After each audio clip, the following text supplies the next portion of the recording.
So I want to talk about two things now to do with C#, now that we understand what data types are.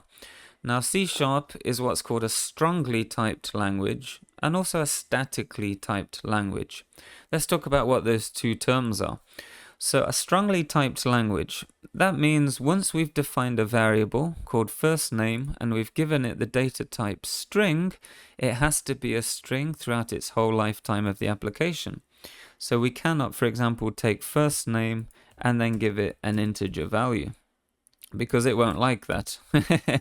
That's because it's a strongly typed language. However, if you use a language like Python, for example, you can do this, it's no problem at all. That's because it's not a strongly typed language in this case. So that's what a strongly typed language is. Once you've defined a string, you've given it a unique name, you cannot then stuff a different data type into here. You can't say, oh, now I want to say it's true, for example. It's not going to work, it's going to tell you. So that's what a strongly typed language is, such as C#. The last one is what's called a statically typed language. If we make an error to do with one of these data types, for example, we have first name, therefore it expects a string in double quotes, like here. If we give it an integer, it's going to complain. It's going to give a red line underneath.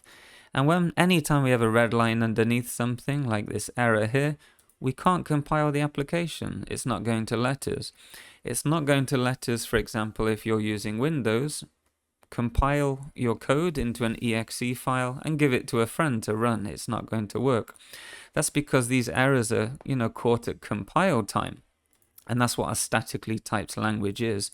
So if we make an error such as this, we're not going to discover it at a later date when a user is using the software. And that's quite a good advantage of C#.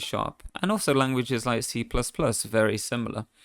So once we have a data type string, it needs a string value. And these errors will be caught at compile time, and that's when we press this green little play button here. So that's what a strongly typed language is, and also a statically typed language. And C# is both of these.